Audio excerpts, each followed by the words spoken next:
The world's oceans are rising. It's happening now, and it's happening fast. In the past century, global sea levels have increased by about 8 inches. The rate of sea level rise has doubled in recent decades. Scientists project it could rise another 1 to 8 feet by the year 2100. This isn't a problem for the distant future. It's a crisis unfolding before our eyes. Imagine a world where coastal cities are underwater, where island nations disappear entirely, where millions of people are forced to leave their homes. This isn't science fiction, it's a very real possibility if we don't act now. The threat of rising seas affects us all, whether we live on the coast or not. It's a global issue with far-reaching consequences. The numbers are staggering. Over 600 million people live in coastal areas that are less than 10 meters above sea level. These communities are on the front lines of sea level rise. The ocean is rising. The question is, what are we going to do about it? The primary drivers of sea level rise are clear. They're rooted in the warming of our planet. As global temperatures increase, 2 main factors come into play. First, there's thermal expansion. As water warms, it expands. This simple fact accounts for about half of the observed sea level rise. The oceans absorb over 90% of the excess heat from global warming. The second major factor is melting ice. The world's ice sheets and glaciers are melting at an unprecedented rate. Greenland and Antarctica hold massive amounts of ice. If all of Greenland's ice melted, it would raise global sea levels by about 20 feet. Human activities are at the heart of these changes. The burning of fossil fuels releases greenhouse gases. The result is a steady, relentless rise in sea levels that threatens coastal regions worldwide. Coastal cities are on the front lines of sea level rise. These urban centers, home to millions, face immediate and growing threats. Flooding is becoming more frequent and severe.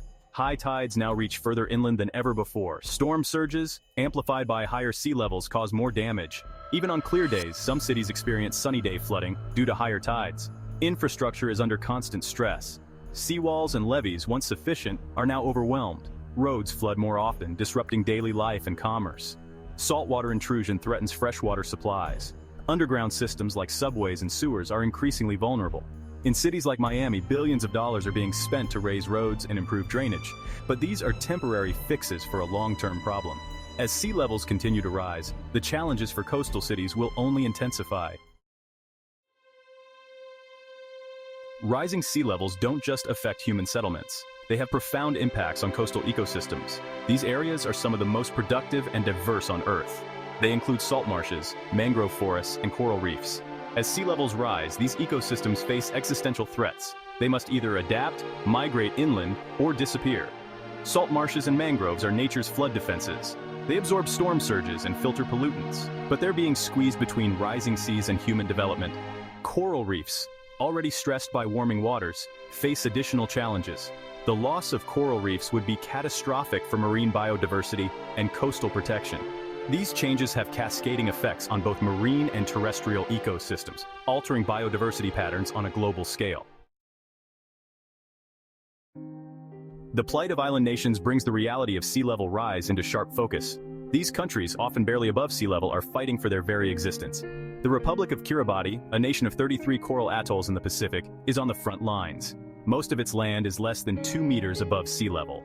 As the ocean rises, Kiribati faces the prospect of becoming uninhabitable within decades. The government has already purchased land in Fiji as a potential new home for its people. The Maldives, a chain of 1,200 islands in the Indian Ocean, faces a similar fate. It's the world's lowest-lying country, with an average elevation of just 1.5 meters. The nation has built artificial islands and is fortifying existing ones, but these are temporary measures. If current trends continue, much of the Maldives could be underwater by the end of the century. The country is actively planning for a future where evacuation may be necessary. These examples are not just distant warnings. They're happening now, affecting real people and communities. The economic impact of rising sea levels is staggering. It extends far beyond the immediate costs of flooding and storm damage. Entire industries and economic systems are at risk. The global cost of sea level rise is estimated to be in the trillions of dollars by 2100. This includes direct damage to property and infrastructure, as well as indirect costs like lost productivity and reduced economic growth. Coastal real estate markets are already feeling the effects. In some areas, property values are declining as flood risks increase. This isn't just a problem for homeowners. It affects municipal budgets that rely on property taxes. Insurance companies are reassessing their risks. Some are refusing to insure properties in high-risk areas. Others are dramatically increasing premiums. The cost of protecting coastal areas is enormous. For many communities, these costs are simply unaffordable. In the face of rising seas, communities and nations are developing innovative strategies to adapt. Some solutions focus on protecting existing coastlines. Others involve radical rethinking of how we live with water. The Netherlands, a country where much of the land is below sea level, leads the way in water management. Their approach combines hard engineering with working with nature strategies. They're creating room for the river by designating floodplains and constructing floating homes. Other countries are exploring equally innovative approaches. In Bangladesh, farmers are adapting to increased salinity by switching to salt-tolerant crops. They're also using floating gardens to grow food in flood-prone areas. Nature-based solutions are gaining traction. Restoring mangroves and wetlands provides natural flood protection. Technology is playing a crucial role in adaptation efforts. The challenge of rising sea levels is daunting, but it's not insurmountable. We have the knowledge and tools to make a difference. But we must act now, decisively and collectively. The first step is to address the root cause: climate change. We need to drastically reduce our greenhouse gas emissions. This means transitioning to renewable energy, improving energy efficiency, and changing our consumption patterns. Every action, no matter how small, contributes to the solution.